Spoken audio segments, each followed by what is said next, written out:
سلام دوستان. امروز می‌خوایم درباره نقش ایران در جاده ابریشم صحبت کنیم. این داستان پر از ماجراهای تاریخی، تجاری و فرهنگی. همراهمون باشید.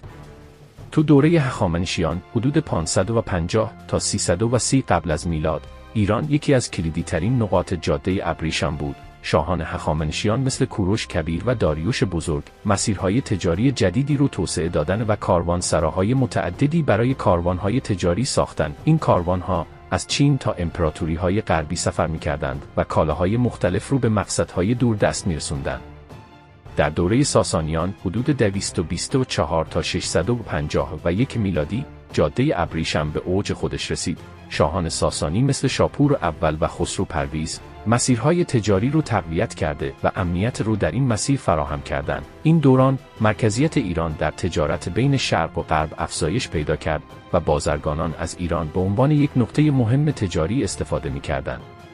تجارت کالاهایی مثل ابریشم با ارزش که حتی به نام این جاده نامگذاری شده، ادویه‌های گران قیمت، جواهرات هنری، پارچه‌های نفیس و محصولات کشاورزی از ایران به سایر نقاط جاده ابریشم صورت می‌گرفت. به عنوان مثال، پارچه‌های ابریشمی از ایران به سوی امپراتوری روم و حتی چین رفتند و برای حکام و اشراف در این مناطق بسیار ارزشمند بودند.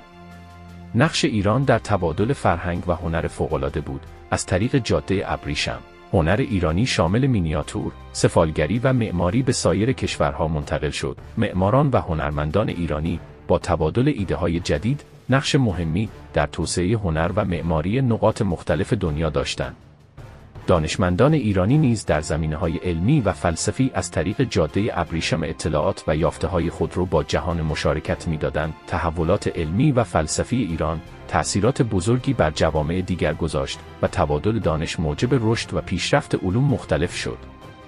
نقش ایران در جاده ابریشم بسیار پررنگ و چند جانبه بود و این مسیر تاریخی نه تنها تبادلات تجاری بلکه تبادلات فرهنگی و علمی رو هم پربارتر کرد. نظراتتون رو در کامنت ها بگید و اگه این ویدیو براتون جالب بود، لایک و سابسکرایب فراموش نشه.